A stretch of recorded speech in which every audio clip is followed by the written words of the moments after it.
السلام علیکم، میرے چینل میں آپ کا استقبال ہے۔ یہ ویڈیو ہماری گرامر کی ہے جس میں ہم نے ایسے کیا ہے، جس کا ٹاپک ہم نے آج لیا ہے تندرستی ہزار نعمت ہے۔ تو مضمون لکھنا یا ایسے رائٹنگ کرنا جو ایک فن ہوتا ہے، مضمون نویسی یا مضمون نگاری جسے کہتے ہیں اردو میں، اور انگلش میں ایسے رائٹنگ کہتے ہیں نا۔ تو مضمون بھی لکھنے کا جو ایک فن ہوتا ہے، کیونکہ اسکول میں ہر بچوں کو مضمون لکھنا سکھایا جاتا ہے نا، تو جو لوگ ٹاپک پر دھیان دیتے ہیں، ٹیچرس کی بات سنتے ہیں، تو مضمون لکھنے میں جو ہے تھوڑا ان کو اچھی مہارت حاصل ہو جاتی ہے۔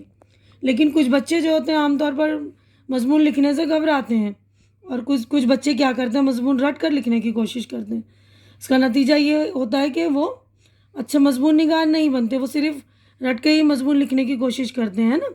ایسا نہیں کہ وہ اچھا مضمون لکھ نہیں سکتے، بس وہ ذرا سی توجہ دیں، ہے نا، ذرا سی توجہ کی ضرورت ہوتی ہے، وہ توجہ دیں گے تو ہم اچھا مضمون لکھ سکیں گے۔ ابتدا میں تھوڑی پریشانیاں، تھوڑی مشکلیں تو پیش آئیں گی، لیکن لکھتے لکھتے کیا ہوگا، ایک مہارت ہو جائے گی نا ہمارے اندر، کیونکہ مضمون نویسی کا تعلق مشق سے ہے، یعنی ہم مشق کریں گے، اس کو بار بار پریکٹس کریں گے، تبھی کسی بھی ٹاپک پر ہم مضمون اچھی طرح سے لکھ پائیں گے۔ اسی لیے مختلف جو ٹاپکس پر مطالعہ کرتے ہیں تو اس کو مطالعہ کر کے اپنے انداز میں مضمون لکھنے کی کوشش کریں، تو آپ ایک دن جو ہے اچھے مضمون نگار بن جائیں گے۔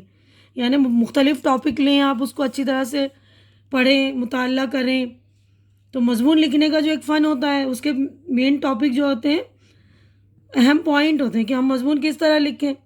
تو اس میں جو ہے مضمون لکھنے سے پہلے ہمیں عنوان دیکھنا چاہیے کہ ٹاپک کیا ہے۔ جیسے یہاں پر میں نے لیا تندرستی ہزار نعمت ہے، تو ظاہر سی بات ہے یہ تندرستی کے اوپر ہے نا مضمون، تو ہم یہ ٹاپک کو دھیان سے دیکھیں گے اور اس کے بارے میں ہم کیا کیا سوچ سکتے ہیں، تو وہ ایک الگ کاغذ پر ہم لکھیں گے، پھر اس کو ترتیب سے لکھنے کی کوشش کریں گے۔ ترتیب یعنی سلسلے سے، یعنی لائن سے، لائن طاری بولتے ہیں نا جو عام زبان میں، تو لائن سے لکھنے کی کوشش کریں گے۔ تو لائن سے کیسے لکھیں گے، تو مضمون کے جو 3 حصے ہوتے ہیں، سب سے پہلے جو ہے تمہید، یعنی جب ہم کوئی ٹاپک لیتے ہیں تو اس کو مضمون کو فضا باندھنے کی کوشش کرتے ہیں، جس بھی ہم نے ٹاپک کو لیا اس کی تعریف کریں، اس کے بارے میں کچھ بنائیں، یا اس کے لیے کچھ فضا تیار کریں، پلاٹ باندھیں، ہے نا۔ اور اس کے بعد جو ہوتا ہے دوسرا جو ہوتا ہے نفس مضمون، یعنی اس میں تمہید کے بعد جو ہم اپنے اصل ٹاپک پر اپنے خیالات کو پیش کرتے ہیں، اس کو نفس مضمون کہتے ہیں یا مضمون کا مواد بھی کہتے ہیں۔ اس کے بعد ہمارا تیسرا پوائنٹ ہوتا ہے خاتمہ، یعنی ہم اپنے خیالات کو پیش کرنے کے بعد ایک نتیجہ نکالتے ہیں، تو اس کو خاتمہ کہتے ہیں، یعنی ہم کبھی کبھی اس کی اچھائی برائی بتاتے ہیں، یا اپنے خیالات کا اظہار کرتے ہیں، کبھی کبھی نصیحت بھی کرتے ہیں، تو اسی کو ہم خاتمہ کہتے ہیں۔ تو آپ لوگ بھی دھیان دیجیے گا، مضمون عام طور پر جو ہے 3 پوائنٹ میں لکھے جاتے ہیں، پہلا تمہید، دوسرا نفس مضمون، اور تیسرا خاتمہ۔ تو یہاں پر میں نے تندرستی ہزار نعمت پر ایک مضمون لکھا ہے، امید کرتی ہوں کہ آپ کو پسند آئے گا، ٹھیک ہے نا۔ پسند آئے تو آپ لائک کریے، زیادہ سے زیادہ شیئر کیجیے تاکہ زیادہ ضرورت مند پوری ہو، ضرورت مند بچوں کی، ہے نا۔ تو دیکھیے میں پڑھ رہی ہوں، تندرستی خدا کی ایک بڑی نعمت ہے، انسان تندرستی سے بہتر کسی اور چیز کی خواہش نہیں رکھتا ہے۔ واقعی انسان صحت مند اور توانا ہو تو ہر مشکل سے مشکل کام کو بھی کرنے کا پکا ارادہ کر لیتا ہے۔ دراصل کام کی قدر بے روزگار جانتا ہے اور صحت کی قدر بیمار، یعنی کام کی قدر کون جانتا ہے، جو بے روزگار، اس کے پاس کام نہیں ہے۔ بے روزگار میں دیکھیے لکھنا ہے یہاں پر، تو دیکھیے کام کی قدر کون جانتا ہے، بے روزگار جانتا ہے، اور صحت کی قدر بیمار، یعنی جو بیمار ہے اس کو پتہ چلتا ہے نا صحت کی اہمیت۔ جب ہم صحت مند رہتے تو سمجھ میں نہیں آتا ہے ہمارے، لیکن جب بیمار پڑ جاتے تو اس کی اہمیت کا اندازہ بہت اچھی طرح سے ہو جاتا ہے۔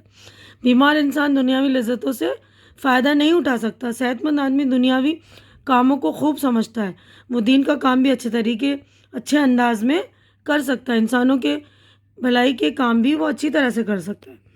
تو یہاں پر ہم نے ٹاپک کے بارے میں بتا دیا ہے نا۔ اب دیکھیے اگلا ہمارا جو ہے نیکسٹ پیراگراف ہے، اچھی صحت کے مقابلے میں زر و جواہرات، مال و دولت بھی کچھ حقیقت نہیں رکھتا، یعنی مال ہو، دولت ہو، جواہرات ہو، کوئی بھی حقیقت نہیں صحت کے مقابلے میں۔ اس لیے تندرستی برقرار رکھنے کے لیے چند اصولوں پر عمل کرنا ضروری ہے۔ ہماری غذا پاک سادہ ہو، صحت مند رہنے کے لیے متوازن غذا کا ہونا ضروری ہے۔ متوازن غذا اس کو کہتے ہیں جس میں ہر چیز ہوتی، جیسے وٹامن، پروٹین، آیوڈین، ساری چیزیں جو ہوتی ہیں نا ہمارے صحت کے لیے ضروری، اس کو کہتے ہیں متوازن غذا، یعنی بیلنس فوڈ، بیلنس ڈائٹ کہتے ہیں نا. متوازن غذا کا ہونا ضروری ہے. زیادہ مرچ، مسالہ، مرغن چیزوں سے پرہیز ہو. غذا میں اعتدال رکھنا ضروری ہے. اعتدال یعنی کہ کبھی کبھی ہم چلو تلی ہوئی چیزیں کھا لیں، مرغ مسلم کھا لیں، مرچ مسالے والی چیز کھا لیں، اور کبھی کبھی نہیں کھائیں. بالکل اعتدال میں رہیں. زیادہ بالکل یہ نہیں کہ ہمیشہ ہی مسالے دار چیزیں استعمال کریں، تو وہ نقصان دہ ہوگی نا. نہ بہت زیادہ کھائیں نہ بہت کم کہ کمزور ہو جائیں. کھانا تازہ اور صاف ہو. صبح و شام باقی سیر کی جائے تاکہ تازہ اور صاف ہوا مل سکے. پانی بھی صاف پینا چاہیے. ورزش بھی باقاعدہ کرنا لازمی ہے. سیر کرنا آسان ترین اور کم خرچ کی ورزش ہے. جسم کی صفائی کا خاص خیال رکھا جائے. روزانہ غسل کرنا بھی صحت کے لیے مفید ہے. تندرستی انسان کے لیے جسم میں توانائی اور طاقت کو قائم رکھتی ہے. دل و دماغ کو قوی اور مضبوط رکھتی ہے. انسان کو روحانی اور دلی مسرت عطا کرتی ہے.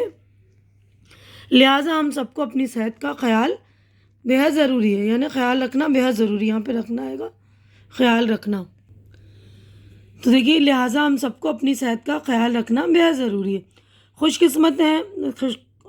قسمت لوگ وہ ہیں جو اس دنیا میں تندرست رہتے ہیں. غریب آدمی صحت مند ہے تو اس کی اچھی صحت خود ایک دولت ہے. دولت مند اگر تندرست نہیں تو اس کی دولت اور خوشحالی اس کے لیے بیکار ہے. یعنی بہت دولت مند آدمی لیکن صحت ہی نہیں ہے، نہ وہ کھا پی سکتا ہے، نہ دنیا کی خوشحال زندگی گزار سکتا ہے، تو کیا فائدہ ہے ایسی دولت کا نا. تو غالب کا دیکھیے ایک مشہور شعر ہے، اس میں اپنے مضمون کا اختتام کرتی ہوں، مطلب ختم کر رہی ہوں. دیکھیے بہت ہی مشہور شعر ہے. تنگ دستی اگر نہ ہو غالب، تندرستی ہزار نعمت ہے. ٹھیک ہے نا. یعنی ہمارے پاس اگر تنگ دستی نہیں ہے، ہمارے پاس دولت نہیں ہے، تو تندرستی ہزار نعمت ہے. یہ بہت اچھی بات ہے. ٹھیک ہے. امید کرتی ہوں کہ میرا یہ مضمون آپ لوگوں کو پسند آ رہا ہوگا. پسند آ رہا ہے تو اسے لائک کیجیے، زیادہ سے زیادہ بچوں کے، ضرورت مند بچے ان کے درمیان شیئر کیجیے. میرا چینل سبسکرائب کیجیے. اور جو لوگ نئے یا جنہوں نے میرا چینل سبسکرائب نہیں کیا تو پلیز میرا چینل سبسکرائب کر لیجیے، کیونکہ چینل کا سبسکرائب کرنا بالکل فری ہے. آپ لوگ چینل سبسکرائب کریں گے تو میری حوصلہ افزائی ہو جائے گی. تو پلیز میری حوصلہ افزائی کر دیا کریں. ہماری اگلی ملاقات اگلے ویڈیو میں ہوگی. تب تک کے لیے اللہ حافظ.